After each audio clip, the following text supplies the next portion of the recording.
Hello my dear students, welcome back. તો students start કરશું financial management accounting paper number 2. Okay, અને આપણે આજે પેપર નંબર 2 કરવા જઈ રહ્યા છે તે એમકોમ સેમિસ્ટર નંબર 1 માટે નવો સિલેબસ છે અને બીકોમ ઓનર્સના વિદ્યાર્થીઓ જે 7 સેમિસ્ટરની અંદર અત્યારે એડમિશન લઈ રહ્યા છે એમના માટે પણ સેમ સિલેબસ. ઓકે, એટલે અગેન મેં તમને જણાવી દઉં છું કે આ બંને સિલેબસ સેમ છે અકાઉન્ટ્સ માટે. ઓકે, એટલે તમે એમકોમ નું 7 સેમિસ્ટર કરો કે બીકોમ ઓનર્સ નું એમકોમ નું ફર્સ્ટ સેમિસ્ટર કરો કે બીકોમ ઓનર્સ નું 7 સેમિસ્ટર કરો, બંને માટે તમારું પેપર નંબર 2 જે છે એનો સિલેબસ સેમ છે. ઓકે, ચાલો તો છોકરાઓ આ જે સિલેબસ છે એ એડવાન્સ કોર્પોરેટ એકાઉન્ટિંગ નો છે. શેના માટેનો છે? Advance corporate accounting. ઓકે, જેને આપણે પેપર નંબર 2 કહેશું. ઓકે, ચાલો સૌથી પહેલો જે તમારો યુનિટ છે એ યુનિટ્સમાં તમારે વીમા કંપનીના હિસાબોના દાખલા. છોકરાઓ લખેલું છે દાખલા, તમારા સિલેબસમાં લખેલું છે કે દાખલા. ઓકે છોકરાઓ, આ ઓફિશિયલ જે તમારા સિલેબસને યુનિવર્સિટી જ્યારે આપ્યો છે ત્યારે એમાં ઇંગ્લિશમાં છે સિલેબસ આખો, આપણે એને ગુજરાતીમાં તમને સમજાવી રહ્યા છે એટલે ધ્યાન રાખજો. જે પણ સિલેબસ છે એ યુનિવર્સિટી તરફથી એકદમ ઓફિશિયલ સિલેબસ જ છે. ઓકે, અને નવો સિલેબસ છે. ઓકે, તો આ જે સિલેબસમાં ચેપ્ટર છે વીમા કંપનીના હિસાબો, જેમાં accounting for the insurance company એના પ્રેક્ટિકલ્સ કેવા છે, પ્રેક્ટિકલ્સ દાખલા આવશે, આમાંથી ક્વેશ્ચન આવશે. હવે છોકરાઓ આની અંદર આ જે ચેપ્ટર છે એ જૂના સિલેબસમાં પણ હતું એમકોમમાં. ઓકે, અને નવા સિલેબસમાં પણ છે. આની અંદર લગભગ તમને 2 ટોપિકો શીખવા મળશે. એમાં ફર્સ્ટ ટોપિક છે સામાન્ય વીમા કંપનીના હિસાબો અને બીજો ટોપિક આવશે જીવન વીમા કંપનીના હિસાબો. ઓકે, એટલે દાખલામાં જે તમને દાખલા પૂછાઈ રહ્યા હશે એ તમને આ 2 ટોપિકના દાખલા પૂછશે, કારણ કે અહીંયા ટોપિક સ્પેસિફાઈ નથી કર્યો. ઓકે, લાસ્ટ જે જૂના સિલેબસની અંદર સ્પેસિફાઈ કરેલું હતું બરાબર, પણ આ સિલેબસમાં તમને ખાલી કહી દીધું છે વીમા કંપનીના દાખલા. હવે વીમા કંપની તમને આ 2 ટાઈપની આવશે અને બંને ટાઈપના કદાચ દાખલા પૂછાશે. તો તમને આ જે સોલ્યુશન કરવાનું છે ને એ IRDA, જેને આપણે ઇન્સ્યોરન્સ રેગ્યુલેટરી ડેવલપમેન્ટ ઓથોરિટી કહી રહ્યા છે, જેના નોટિફિકેશન 2000 ના પ્રમાણે તમારે એનું સોલ્યુશન કરવાનું છે. ધ્યાન રાખજો, તમારું સોલ્યુશન આ પ્રમાણે હોવું જોઈએ, જેનો 30% ભારાંક છે. છોકરાઓ 30% એટલે આપણે ઓફિશિયલી જો પર્સન્ટેજ પ્રમાણે ગણીએ, એને માર્ક્સમાં કન્વર્ટ કરીએ તો 50 ના 30% કેટલા આવશે? 15 માર્ક્સ અત્યારે સિલેબસના વેટેજ પ્રમાણે. ત્યાર પછી છોકરાઓ તમારી પાસે છે શાખાના હિસાબોના દાખલા. શાખાના હિસાબોના દાખલામાં છોકરાઓ તમારી પાસે 2 પ્રકારની શાખા આવી શકે, સ્વતંત્ર શાખા અને પરદેશી શાખા. છોકરા એમ તો 3 પ્રકારની શાખા. ઓકે, એક તો ડિપેન્ડન્ટ બ્રાન્ચ કહેવાય. ઓકે, ડિપેન્ડન્ટ બ્રાન્ચના સવાલ તમે FY BCom માં કરી ગયા. ફર્સ્ટ યર BCom ની અંદર તમે જ્યારે ફર્સ્ટ યરમાં BCom માં, એટલે હવે તમને સ્વતંત્ર શાખાના દાખલા પૂછાશે અને એકાઉન્ટિંગ સ્ટાન્ડર્ડ જે છે એ 11 પ્રમાણે. ઓકે, એકાઉન્ટિંગ સ્ટાન્ડર્ડ એટલે હિસાબી ધોરણ કહેશું, તો હિસાબી ધોરણના 11 મુજબ સુધારેલ 2018, એટલે 2018 માં હિસાબી ધોરણ 11 માં જે પણ કઈ સુધારો વધારો થયો છે એ સુધારો વધારો તમને એપ્લિકેબલ છે અને એના આધારે પરદેશી શાખા એટલે કે ફોરેન બ્રાન્ચ, વિદેશમાં બ્રાન્ચ હશે, Canada, US, UK, Japan, China, એ બધામાં તમારી બ્રાન્ચ ચાલતી હશે.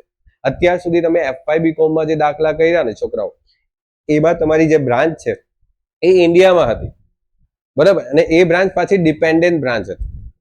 અત્યારે તમને સ્વતંત્ર શાખાના દાખલા આવશે અને એ પણ તમને પરદેશી શાખાના દાખલા આવશે. એટલે 2 ટાઈપના દાખલા આવશે, ઇન્ડિયામાં બ્રાન્ચ હશે અને સ્વતંત્ર બ્રાન્ચ હશે. ઓકે, સ્વતંત્ર શાખા અથવા તો પરદેશમાં બ્રાન્ચ હશે તેના દાખલા.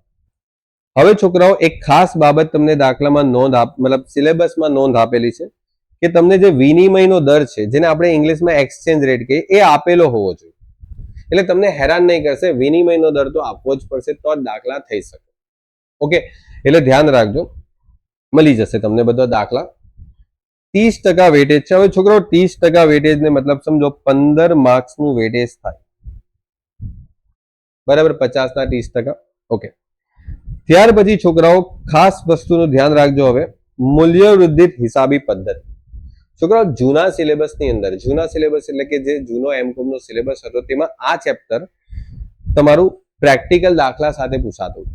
બટ હવે જો દાખલામાં લખી દીધું અહીંયા થિયરી, સિલેબસમાં જ લખી દીધું થિયરી, એટલે આ ચેપ્ટરમાંથી ફક્ત હવે તમારે થિયરી તૈયાર કરવાની છે, જેમાં વ્યાખ્યાઓ, મૂલ્ય વૃદ્ધિ પત્રકનો ઉપયોગ, બરાબર, પછી મૂલ્ય વૃદ્ધિ પત્રક તૈયાર કરતી વખતેની મુશ્કેલીઓ. છોકરાઓ એક ઇમ્પોર્ટન્ટ થિયરી આપું તમને અત્યારે જ. આ જે થિયરી છે ને, આ જે થિયરી એ કરી જજો, પૂછાશે જ, સિલેબસમાં છે, પૂછાશે જ. મૂલ્ય વૃદ્ધિ પત્રક તૈયાર કરતી વખતે પડતી મુશ્કેલીઓ આવે જ છે દર વર્ષે એક્ઝામમાં. મૂલ્ય વૃદ્ધિ વસ્તુના ભાવ નિર્ધારણનો ઉપયોગ, ઓકે, અને હાઈટેક અકાઉન્ટિંગ અને મૂલ્ય વૃદ્ધિ, અને એમાં જૂથ મૂલ્ય વૃદ્ધિ પત્રક. ઓકે, આટલા ટોપિક છે. બટ તમને કેવું એક ઇમ્પોર્ટન્ટ થિયરી આપી દઉં આ, અને એક બીજી ઇમ્પોર્ટન્ટ થિયરી આપી દઉં તો મૂલ્ય વૃદ્ધિ પત્રકનો ઉપયોગ. આ બે માંથી એક થિયરી કન્ફર્મ એક્ઝામમાં આવે છે, તો સારી રીતે વાંચી લેવાની તમારે. 20% તમારું વેટેજ છે છોકરાઓ. 20% વેટેજ એટલે સમજો 10 માર્ક્સ છોકરાઓ, 10 માર્ક્સ. ઓકે, 50 ના 20%, 10 માર્ક્સ. બે થિયરી મેં તમને કીધી ને, બે થિયરી પૂછાશે આમાંથી. ઓકે, પહેલા જૂના ટાઈમ પર દાખલા પણ પૂછતા હતા, પણ હવે દાખલા નથી, તમને ફક્ત અને ફક્ત થિયરી છે. ઓકે, ત્યાર પછી છોકરાઓ વાત કરીએ માનવ સંસાધન હિસાબી પદ્ધતિ. ઓનલી થિયરી, જો થિયરી જ આવશે ફક્ત. અને એમાં તમારે શું વાંચવાનું છે? તો જરૂરિયાત અને વિકાસ. માનવ સંસાધન હિસાબી પદ્ધતિની જરૂરિયાત શું કામ છે, વિકાસ, માનવ સંસાધન હિસાબી પદ્ધતિનો ખ્યાલ, માનવ સંસાધન નું મૂલ્યાંકન, નાણાકીય પત્રકોની નોંધણી અને ખુલાસાઓ, માનવ સંસાધન હિસાબી પદ્ધતિનું મહત્વ શું છે તે, અને ભારતમાં માનવ સંસાધન હિસાબી પદ્ધતિઓનું, ઓકે, જે પણ ભારતની અંદર માનવ સંસાધન હિસાબી પદ્ધતિનું જે પણ ડેવલપમેન્ટ છે એ. તો આટલું ટોપિક છે જે તમારા 10% વેટેજ બતાવે છે. 10% વેટેજ એટલે છોકરાઓ 5 માર્ક્સ નું થશે લગભગ. ઓકે, 50 ના 10% છોકરાઓ 5 માર્ક્સ. ત્યાર પછી છોકરાઓ અગેન પર્યાવરણીય હિસાબી પદ્ધતિ. સિમ્પલ, જૂના સિલેબસમાં બે આ ટોપિક હતા. ઓનલી થિયરી, કોઈ પણ જાતના દાખલા નથી. તો છોકરાઓ આમાંથી તમને શું આવશે? પ્રસ્તાવના, તો તેનો ઉદ્ભવ અને વિકાસ, વિકસિત અને વિકાસશીલ દેશો માટે પર્યાવરણ હિસાબી પદ્ધતિ, ભારતીય સંદર્ભમાં, ઓકે, અને પછી પર્યાવરણીય હિસાબી પદ્ધતિના ગુણ, દોષ એટલે કે લાભાલાભ. છોકરાઓ અડધી થિયરી તો તમને સિલેબસમાં જ કહી દીધી છે. જો આ પૂછાશે, ચાન્સીસ ખરા, બરાબર. પછી કદાચ આનો બી ચાન્સીસ ખરા કે માનવ પર્યાવરણીય હિસાબી પદ્ધતિનો ઉદ્ભવ અને વિકાસ સમજાવો. ઓકે, પછી આ પણ થિયરી પાસ્ટ યરમાં પૂછાઈ ગઈ છે કે વિકસિત અને વિકાસશીલ દેશો માટે પર્યાવરણીય હિસાબી પદ્ધતિ સમજાવો. ઓકે, તો આ પણ 10% વેટેજ છે, અને 10% વેટેજ એટલે છોકરાઓ તમારા માટે 5 માર્ક્સ થાય છે. Okay, complete. તો આમાં પણ છોકરાઓ 1, 2 અને 3 ચેપ્ટર તમારા પ્રેક્ટિકલ નથી, થિયરિકલ છે, ઓનલી થિયરી. અને પછી છોકરાઓ તમારી પાસે આ બે ચેપ્ટર જે છે એ બે ચેપ્ટર મળીને તમને અત્યારે જો 15, 15, 30 માર્ક્સ દેખાય છે. પરંતુ સિલેબસમાં શું કીધું છે કે પ્રેક્ટિકલ દાખલાઓનું કુલ ભારણ છે ને, એટલે દાખલાઓ છે ને એ 70% થી વધારે હોવા જોઈએ નહીં. એટલે તમને દાખલાઓ જે પૂછવામાં આવશે એક્ઝામમાં એ સમજો 35 માર્ક્સના તો પૂછવામાં આવશે જ આવશે. 35 માર્ક્સ થી વધારે દાખલા નહીં આવશે એવું કહેવામાં આવે છે સિલેબસની અંદર. એટલે 15 માર્ક્સ જેવું તો તમને કન્ફર્મ જે થિયરી આવશે. ઓકે, અને થિયરી માટે 3 ચેપ્ટર છે, 3 ચેપ્ટરને વ્યવસ્થિત વાંચી જશો તો એમાંથી જે થિયરી છે એ પૂછાવાની છે જ.